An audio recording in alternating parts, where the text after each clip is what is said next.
Hello everyone, and welcome to another episode of the Tombstone Tourist. This week, I'm at Woodlawn Memorial Park here in Nashville, Tennessee.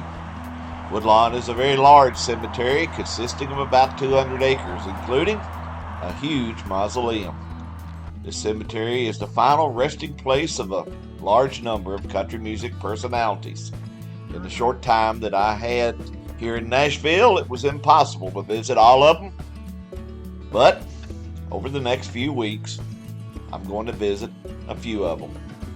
Last week, I began this series from Woodlawn by visiting the grave of country music Hall of Famer Red Foley, who is resting in the Graceland section on the south side of Thompson Lane.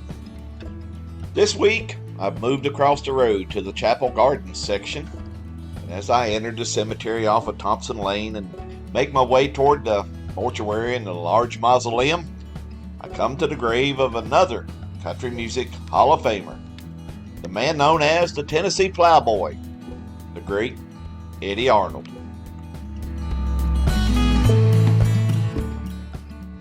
Richard Edward Arnold was born on May 15, 1918, on a farm near Hendersonville, Tennessee.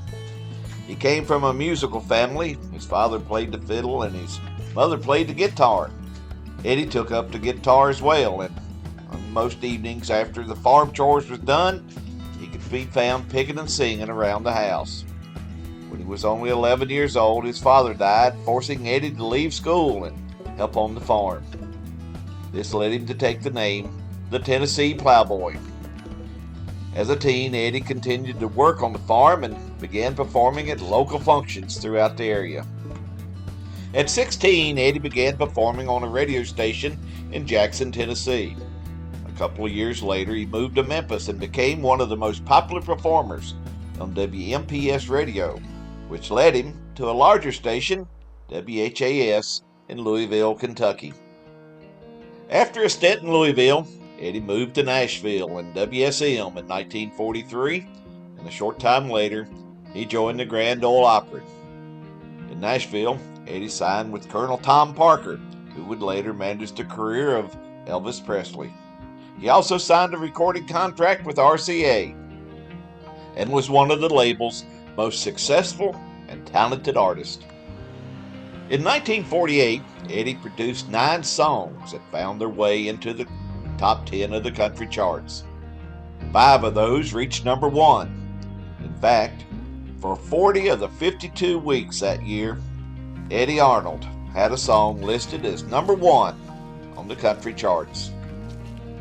Also in 1948, Eddy decided to leave the Grand Ole Opry and launch his own show called Hometown Reunion, which competed briefly with the Opry. While radio had launched his career, Eddy envisioned even bigger success in the new medium of television. In the early 1950s, he hosted the Eddy Arnold Variety Show, and from 1955 to 1960, he was the host of the Ozark Jubilee on ABC.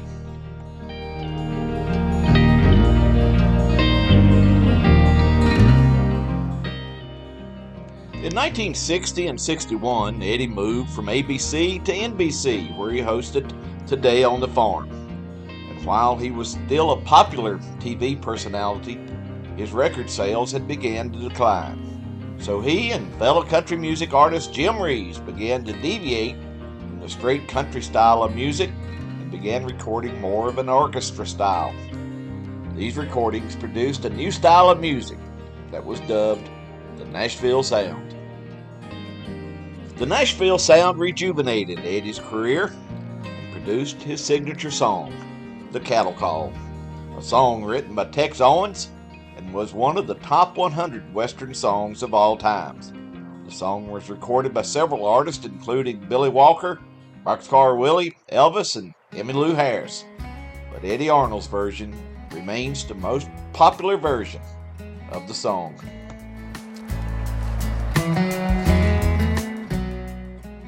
Eddy Arnold was one of the most popular and versatile artists in the music industry. He performed with country bands and symphony orchestras throughout the United States, including 2 concerts at Carnegie Hall. In 1966, Eddy Arnold became the youngest performer to be inducted into the Country Music Hall of Fame, and a year later he was voted the first ever Country Music Association's Entertainer of the Year.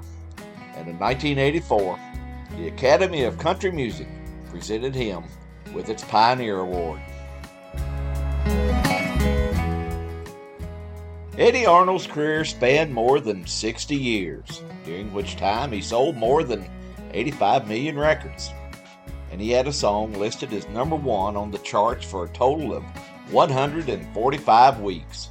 This was more than any other entertainer.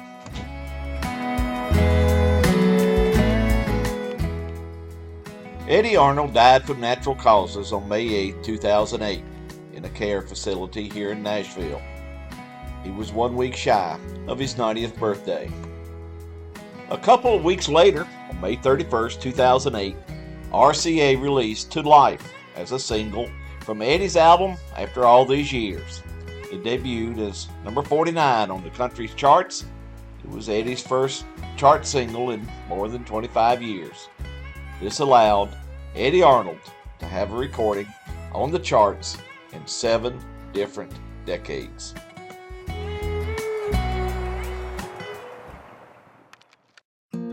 Well, this ends my visit to the grave of Country Music Hall of Famer Eddy Arnold. Over the next several weeks, I'll be visiting more of the notable people that are resting here in Woodlawn Memorial Park. I hope, if you haven't already, that you'll ring that bell and subscribe and join me in the weeks ahead as we visit the final resting place of Jerry Reed, Porter Wagoner, Marty Robbins, and George Jones, just to name a few. And if you enjoy these types of videos, a thumbs up is always appreciated. Now, until next time, please remember, life is a wonderful journey. Be sure to take time and enjoy it. And I'll see you down the road. So long, everyone.